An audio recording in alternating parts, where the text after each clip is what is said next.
वंदे मातरम तो हमें चिल्लाना चाहिए ना, इनका क्या हक है? ये तो अत्याचार रोज करते हैं, जनता के ऊपर रोज करते हैं ये अत्याचार। जो हमारे छात्र हैं वो टेररिस्ट हो गए हैं, हमारे जर्नलिस्ट हैं वो टेररिस्ट हो गए हैं। जो अत्याचारी है वो तो वंदे मातरम की बात नहीं कर सकता, जिसके खिलाफ अत्याचार हो वही वंदे मातरम की बात करेगा। वंदे मातरम का हिस्टोरिकल कॉन्टेक्स्ट है कि जहां जहां अत्याचार होगा वहां हम विरोध करेंगे। अचंभे की बात यह है कि ये वंदे मातरम की बात करते हैं जब हमें वंदे मातरम की बात करनी चाहिए। थैंक यू वेरी मच अध्यक्ष महोदय कि आपने मुझे मौका दिया इस चर्चा में भाग लेने का। बहुत कुछ बातें सदन में ऑलरेडी कही जा चुकी हैं तो मैं दोहराऊंगा नहीं, कुछ चंद बातें आपके सामने रखूंगा। पहली तो बात यह है कि जो वंदे मातरम का हिस्टोरिकल कॉन्टेक्स्ट है उसको हमें समझने की ज़रूरत है। आनंद मठ लिखा क्यों गया था और इसके पीछे जो कॉन्टेक्स्ट है वो ये है कि 1770 में बंगाल में फैमिन हुआ, और जब फैमिन हुआ 1770 में तो निश्चित रूप से जो खाद्यान्न था वो किसानों के लिए उनको मिलना चाहिए था, लेकिन वो मिला नहीं।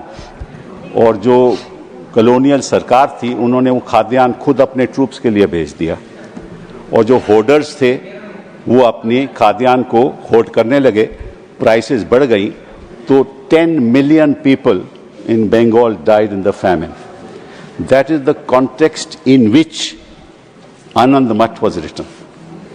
And what Anand Math says is the following, कि उस समय क्या हुआ कि एक सन्यासी का रिबेलियन हुआ, और शांति एक सन्यासन थी जिसका पति उसको छोड़ के चले गया था उसकी कॉलोनियल पावर्स को का सामना करने के लिए, और उस जान देने को तैयार था।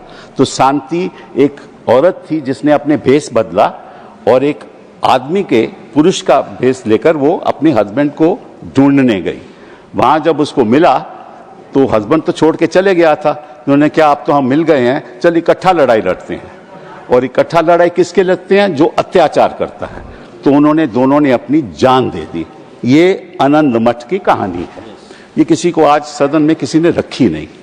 इसके पीछे भेद क्या है कि मातृभूमि की रक्षा करना तो हमारा कर्तव्य है ही, लेकिन एक दूसरा कर्तव्य भी है जिसके बारे में किसी ने कुछ नहीं कहा, वो ये है कि जहां जहां अत्याचार होगा वहां हम विरोध करेंगे।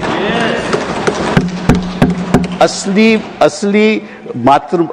आनंद मठ का मतलब ये है, कोई भी अत्याचारी हो, जो अत्याचारी है वो तो वंदे मातरम की बात नहीं कर सकता, जिसके खिलाफ अत्याचार हो वही वंदे मातरम की बात करेगा। सही है, बात तो यही है ना, ठीक है ना, चाहे वो कहीं भी हो।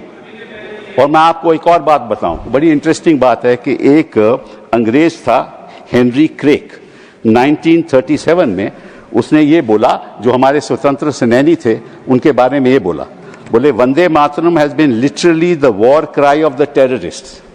क्या मतलब था कि जो वहां लड़ाई लड़ रहे थे कॉलोनियल पावर के खिलाफ, उनको टेररिस्ट बुलाया गया। क्यों बुलाया गया? क्योंकि अपने हकों के लिए लड़ रहे थे, इसीलिए बुलाया गया ना। तो आजकल के जो हमारे छात्र हैं वो टेररिस्ट हो गए हैं, हमारे जर्नलिस्ट हैं वो टेररिस्ट हो गए हैं, उनके खिलाफ यूएपीए ये चीजें लग रही हैं ना। तो उनकी लड़ाई कौन लड़ेगा? सत्ता पक्ष के लोग तो लड़ नहीं सकते। तो जो अचंभे की बात यह है कि ये वंदे मातरम की बात करते हैं जब हमें वंदे मातरम की बात करनी चाहिए। वंदे मातरम तो हमें चिल्लाना चाहिए ना, इनका क्या हक है? ये तो अत्याचार रोज करते हैं, जनता के ऊपर रोज करते हैं ये अत्याचार, इनका क्या हक है?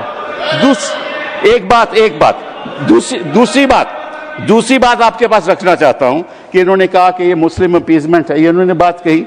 मैं आपको एक उदाहरण दे दूं कि जस्ट नोट दिस, अप्रैल 25, 1998 में एक यूपीए सरकार ने सर्कुलर इशू किया जिसको बोलते थे कल्प योजना।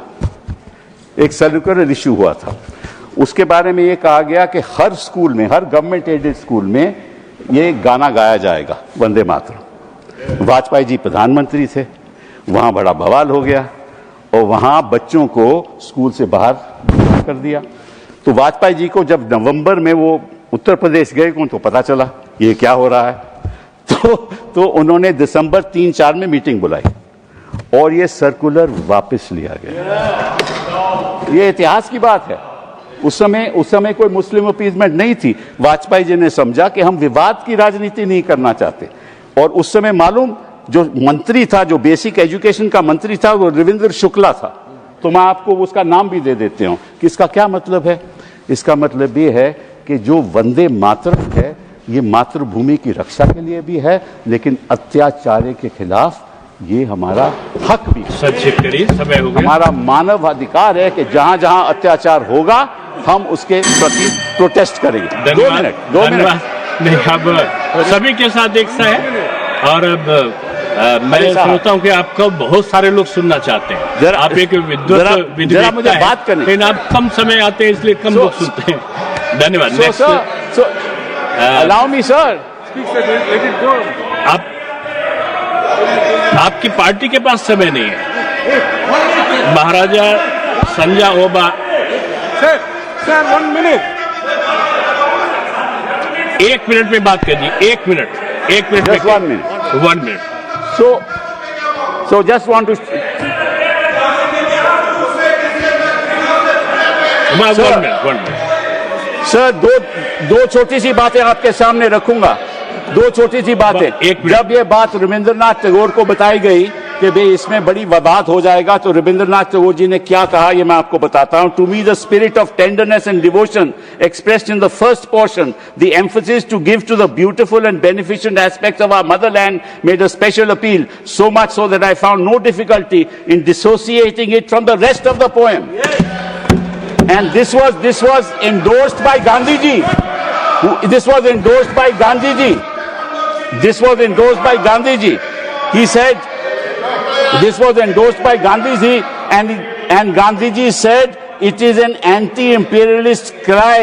It had never meant to me that it was a Hindu song or meant only for Hindus. This is what Gandhi ji said, and he said these are evil days that have come in this country. So the point is, sir, the point is just one sentence, sir. One sentence. This was a movement against the partition of Bengal. Now you are partitioning the minds of this country.